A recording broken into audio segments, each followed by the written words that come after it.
अवधूत चिंतन श्री गुरुदेव दत्त श्री स्वामी समर्थ महाराज की जय.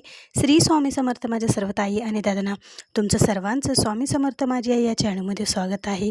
आजचा दिवस स्वामी महाराजांच्या कृपेने तुमचा सुखाचा आनंदाचा जाऊ हीच स्वामीचरणी प्रार्थना करून आजच्या नवीन व्हिडिओला नवीन सेवेला सुरुवात करूया.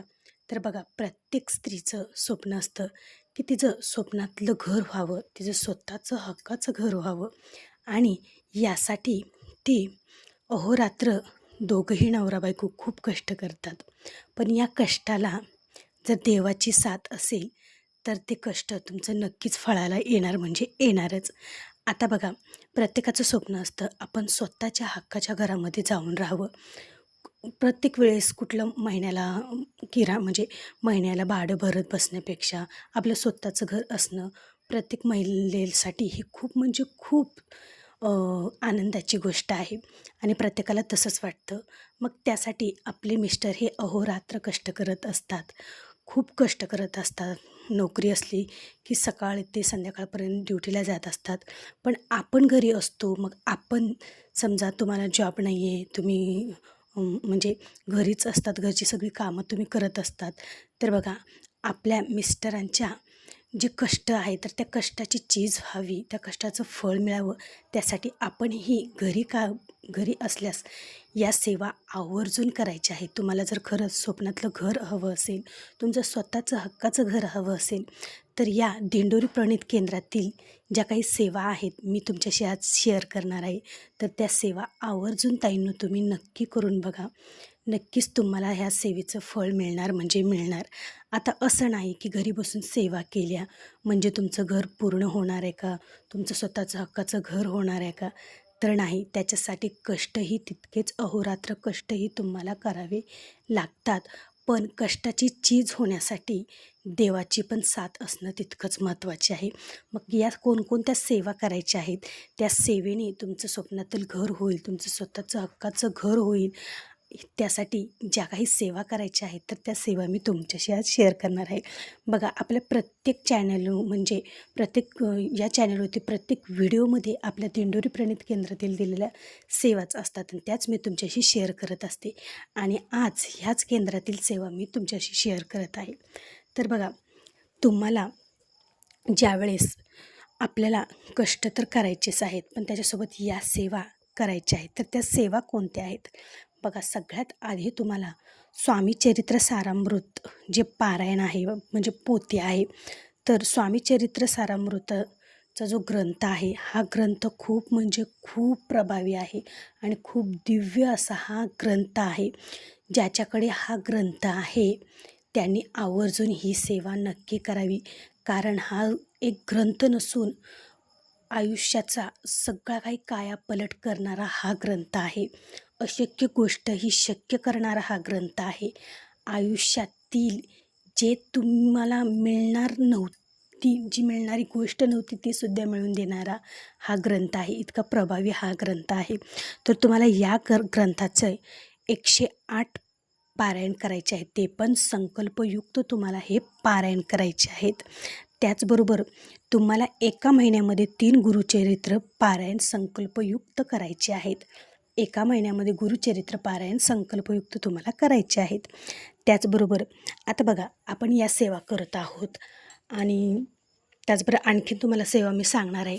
पण ज्यावेळेस आपलं घर, स्वतःचं हक्काचं घर आपल्याला भेटणार आहे, पण अचानक त्याच्यामध्ये काहीतरी अडचणी येतात, काहीतरी पैशाच्या अडचणी म्हणा किंवा घर हे पूर्ण होण्यास अडथळा येतो. अशा बरेचसे काही अडथळे, मध्येच काहीतरी कारण घडतं, असं बऱ्याच जणांच्या बाबतीत होतं. तर याला कारणीभूत कोणतं कारण असतं? ते म्हणजे एक पितृदोष आणि कुलस्वामिनी आणि आपली कुलदेवी आणि कुलदेवाची सेवा. तर तुम्हाला काय करायचं आहे, आपल्या जीवनामध्ये जे काही अडथळे आहेत ते अडथळे येऊ नये म्हणून तुम्हाला आपल्या पितरांची सुद्धा सेवा करायची आहे. पितरांच्या सुद्धा स्मरणार्थ दानधर्म करायची आहे, सेवा करायची आहे. त्याचबरोबर शनिवारी पिंपळाच्या झाडाखाली सुद्धा तुम्हाला दिवा लावायचा आहे. त्याचबरोबर पितरांच्या ज्या सेवा आहेत त्या सेवा तुम्हाला करायच्या आहेत. आणि सगळ्यात मेन गोष्ट म्हणजे कुलस्वामिनीची सेवा. जी तुमची कुलस्वामिनी आहे त्या कुलस्वामिनीला तुम्हाला वर्षातून एकदा तरी मूळ ठिकाणी जाऊन किंवा कुलदेव जे आहे त्या कुलदेवाच्या मूळ ठिकाणी जाऊन तुम्हाला कुलदेवाचा मान सन्मान करायचा आहे. कुलदेवीची तुम्हाला खणा नारळाने ओटी भरायची आहे. कुलदेवीचाही तुम्हाला मान सन्मान करायचा आहे संपूर्ण घरातील व्यक्तीने जाऊन. आणि दुर्गा सप्तशतीचे पाठसुद्धा तुम्हाला करायचे आहेत. ह्या सेवा जर तुम्ही केल्या तर बघा तुमच्या जीवनात अडथळे हे येणार नाहीत. सगळी काही अडथळे तुमचे दूर होतील आणि तुमची केलेली सेवा, तुमचं केलेले कष्ट हे नक्कीच फळाला येणार. त्याचबरोबर गाईला दररोज जर जवळपास तुमच्या गाय असेल तर गाईला दररोज हिरवा चारा द्या. याने काय होतं, जी काही आपली आर्थिक अडचणी आहे तर ती आर्थिक अडचणी दूर होते. त्याचबरोबर दररोज सकाळी संध्याकाळी घरामध्ये तुपाचा दिवा लावा. याने आर्थिक अडचणी दूर होऊन आपल्या घरामध्ये अखंड लक्ष्मी प्राप्ती होते आणि आपल्या घरामध्ये लक्ष्मी ही कायम टिकून राहते. पैसा हा कायम टिकून राहतो. त्याच्यामुळे दररोज तुम्हाला त्या सेवेबरोबर ह्या सेवासुद्धा आवर्जून करायची आहे. जिथं कुलदेवीची, कुलदेवताची, पितरांची सेवा केली जाते आणि त्याचबरोबर नित्यसेवा केली जाते, तिथं कोणतीही अडचण निर्माण होत नाही. त्याच्यामुळे आवर्जून घरामध्ये या सेवा या तुमच्या व्हायलाच पाहिजेत. त्याचबरोबर पितृदोष आपला कमी व्हावा त्यासाठी घरच्या घरी एक साधा आणि सोपा उपाय तो म्हणजे पंचमहायज्ञ. दररोज आवर्जून पंचमहायज्ञसुद्धा करा. बघा या जर सेवा तुम्ही केल्या ना तर नक्कीच तुमचं स्वतःचं हक्काचं घर हे होणार म्हणजे होणार आणि त्याच्यामध्ये कोणते अडथळेसुद्धा येणार नाहीत. आता ज्यावेळेस या सेवा सुरू असणार आहेत तुमच्या तर तुम्हाला अटी काय आहेत, नियम काय आहेत. आता बघा स्वामी चरित्र सारामृताचे 108 पारायण करायचे आहेत. मग याच्यासाठी तुम्हाला 3 किंवा 4 महिन्याचा कालावधी लागेल. 4 महिन्याचा तर कालावधी लागेल कारण मासिक धर्म आल्यास ते दिवस स्किप होऊन जातात. एवढा तर लागेल. आणि त्याचबरोबर एका महिन्यामध्ये 3 गुरुचरित्र पारायण करायचे आहेत, ते पण संकल्पयुक्त. मग संकल्प करण्यासाठी तुम्हाला संकल्प करायच्या आधी तुम्हाला काय करायचं आहे, केंद्रामध्ये खडीसाखर, नारळ, फूल, उदबत्ती घेऊन तुम्हाला जायचं आहे. स्वामींच्या चरणावरती ते सगळं काही स्वामींसमोर ठेवून तुम्ही हे म्हणजे ही सेवा कशासाठी करत आहात. स्वामी महाराज माझ्या स्वप्नातलं माझं हक्काचं घर मला पाहिजे आणि ते हक्काचं घर मिळवून देण्यासाठी मी तुमच्या या सेवा करत आहे. या सेवा निर्विघ्नपणे पूर्ण होऊ द्या आणि माझ्या कष्टाला नक्कीच फळ द्या असं स्वामी महाराजांनी तुम्हाला म्हणायचं आहे. ते नारळ, खडीसाखर, उदबत्ती, फूल स्वामींच्या चरणावर ठेवायचं आहे आणि घरी आल्यानंतर या सेवा करायच्या आधी तुम्हाला संकल्पही सोडायचा आहे. संकल्प सोडूनच तुम्हाला या सेवा करायच्या आहेत. तामण घ्या, उजव्या हातामध्ये थोड्या अक्षता, फूल, हळदी कुंकू आणि थोडंसं पाणी घ्या आणि तुम्हाला तुमचं नाव सांगून, गोत्र सांगून संकल्प कशासाठी सोडत आहात तो सांगायचा आहे आणि ती उजव्या हातातील सगळे काही तामणात तुम्हाला टाकायचं आहे. अशा प्रकारे तुम्हाला संकल्प सोडायचा आहे. आणि आता ह्या सगळ्या सेवा झाल्यानंतर बघा सेवेला काही जास्त वेळ नाही. सेवा झाल्या की तुम्हाला नंतर आरती सगळी काही देवाची दररोज आरती सकाळी संध्याकाळी 2 टाईम तुम्हाला आरतीही करायची आहे. आणि त्याचबरोबर जो काही तुम्ही घरात नैवेद्य बनवलेला आहे, गोडाधोडाचा असो किंवा साधा सात्विक जेवण जे बनवलेलं आहे ते जेवण तुम्ही दररोज देवांना दाखवायचं आहे, स्वामी महाराजांना दाखवायचं आहे. आणि आता त्याचबरोबर अटी कोणत्या, नियम कोणते. बघा या सेवा करताना तुम्हाला कडकडीत मांसाहार वर्ज्य करायचा आहे.